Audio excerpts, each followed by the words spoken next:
kuncine lawang suwarga la ilaha illallah ora labbaik Allahumma labbaik labbaik la syarika lak labbaik.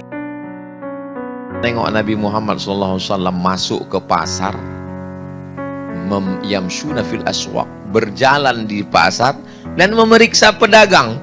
Kata mereka, ini Nabi kok aneh yang ini. Nabi masuk ke pasar dan Nabi membuat pasar. Nabi membuat pasar untuk supaya menandingi pasarnya orang Yahudi yang di dalamnya banyak riba, banyak rentenir, banyak penipuan timbangan. Pasar Islam. Alhamdulillah, itu posisi letaknya di pintu Masjid Babus Salam yang sekarang. Itulah letak pasar Islam. Yang karena Masjid Nabawi mengalami perluasan, artinya apa? Innama ya'muru, sesungguhnya yang memakmurkan. Rumah yang pertama inspirasi dari membangun masjid adalah Al-Baitul Ma'mur wal Baitil Ma'mur, rumah yang ramai. Bagaimana supaya rumah ini ramai? Semua usaha dilakukan. Jadi jangan salahkan nanti kalau ada masjid di sampingnya punya minimarket. Kenapa? Ramai. Gak boleh dekat masjid ada pasar. Berarti haram semua lah Masjid Nabawi, Masjidil Haram tuh. Semua jamaah umroh sekali ke masjid, ke pasar 2 kali. Karena ini hotel, ini masjid. Antara hotel dan masjid, pasar. Ke masjid sekali, balik ke masjid sekali, ke pasar 2 kali. Jangan heran tas itu beranak bercucu. Parah ini, parah. Karena memang sejalan Islam. Makanya bunyi ayatnya, idza qudiyatis shalah, kalau sholat sudah dilaksanakan, fantashiru fil ardh, bertebaranlah di atas muka bumi, wabtaghu min fadlillah, cari karunia Allah. Apa makna ayat itu? Karena setelah keluar masjid ada toko, ramailah dia. Toko-toko itu, ruko-ruko itu di depannya adalah suara azan. Seperti kita di Masjidil Haram, Masjid Nabawi, masuk ke mall, Zamzam Tower, itu pasar-pasar, azan tutup semua. Hayya 'alas shalah. Begitulah idealnya. Dan tanah wakaf, tanahnya tanah wakaf, dibangun dengan uang wakaf, orang datang nyewa. Lalu kemudian berapa pengelola mendapat? 10%. Yang 90% balik ke makmuran masjid. Jadi kalau begitu barulah terjawab kegelisahan orang yang selama ini, saya kurang setuju Ustaz Somad kalau khotib khutbah masih ada lagi kotak sedekah. Betul cakap bapak nih, tapi tanah wakaf mana? Sekarang udah kalau disebut tanah wakaf 3, tanah wakaf masjid, tanah wakaf sekolah, tanah wakaf kubur. Mana ada hasilnya? Tapi coba di atas tanah wakaf itu rumah sakit. Ada Ustaz di atas tanah wakaf rumah sakit? Ada. Pergilah ke Al-Azhar Mesir. Di samping Al-Azhar ada namanya Mustashfa Al-Husain. Husain nama cucu Nabi, karena di depannya ada Masjid Husain. Rumah sakit Husain, tanah itu tanah wakaf.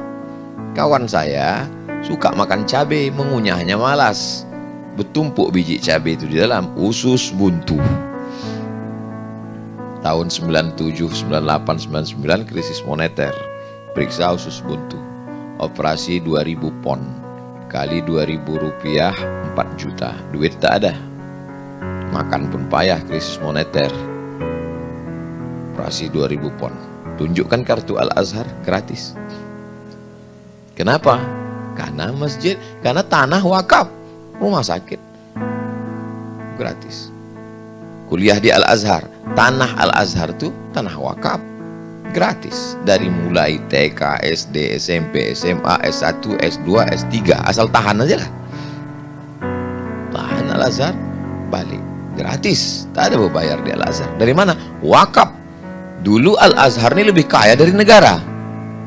Kenapa? Karena tanah wakaf Al-Azhar yang begitu banyak orang berwakaf tanah, maka dikelola dengan baik. la yuhabu, kalau sudah tanah wakaf tak boleh dihibahkan, wala yuba'u, tak boleh diperjualbelikan, wala yurasu, tak boleh diwariskan, wala la yuba'u, wala yuhabu, wala yurasu, tak boleh dihibahkan, tak boleh diperjualbelikan, tak boleh diwariskan, tak boleh dimiliki, dia menjadi milik umat.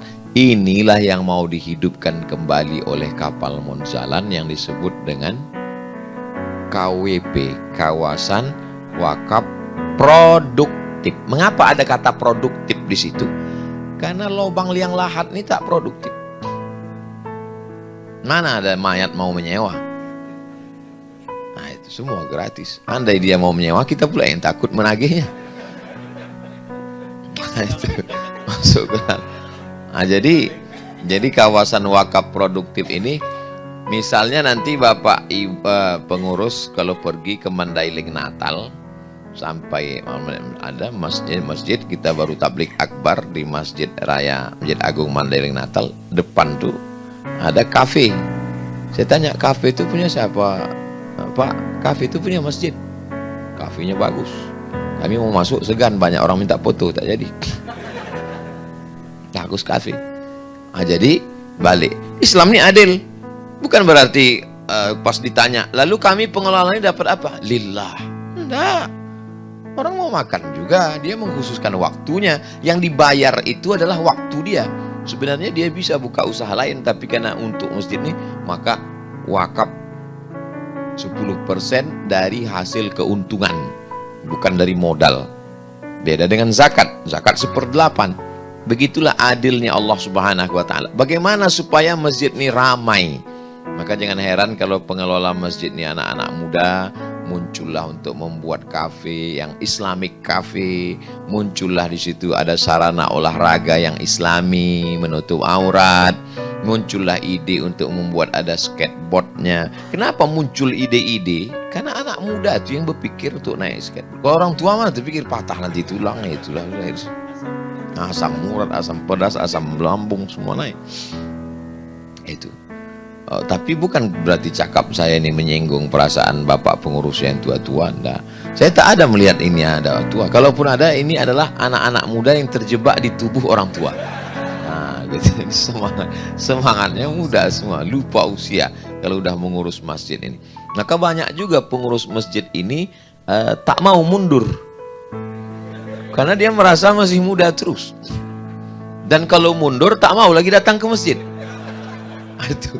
Jadi ini pengalaman saya beberapa kali tausiah ke masjid. Saya tanya, Pak, ini masjid ini dulu kan pengurusnya Pak Anu. Dia yang pertama kali bawa saya ke masjid nih. Betul Pak Ustadz. Mana dia? Meninggal. Ada Pak Ustadz. Rumahnya situ kan? Iya, saya dulu ingat makan. Kenapa dia tak datang lagi? Sejak tak terpilih tak pernah lagi datang Pak Ustadz. Parah ini. Makanya di awal ayat itu coba tengok, innama ya'muru masajidallah. Jadi kalau orang berpikir macam ini berarti dia udah merubah ayat. Innama ya'muru masajida, pengurus. Masjid ini bukan punya pengurus. Masjid ini masajidallah.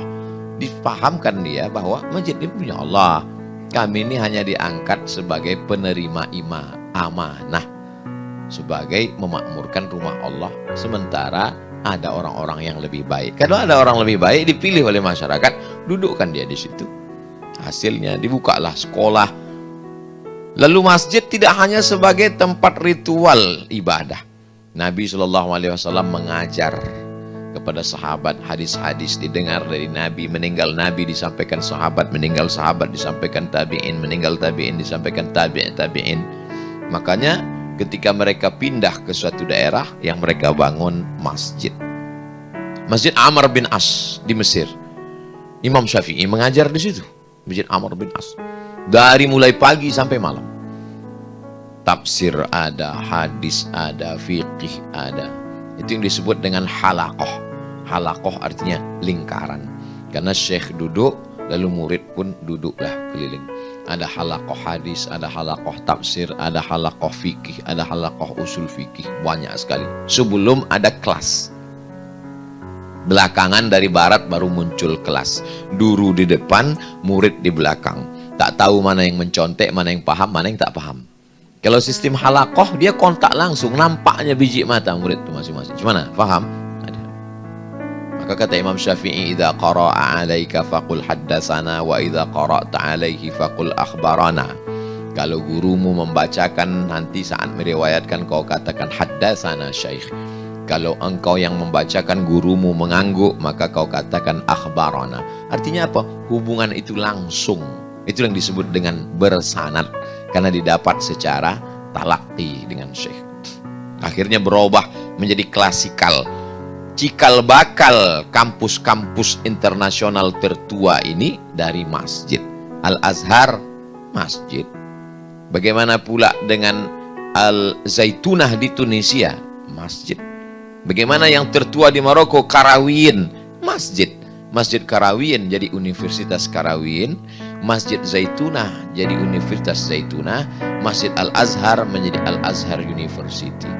Maka ke depan ada Universitas Kapal Munzalat.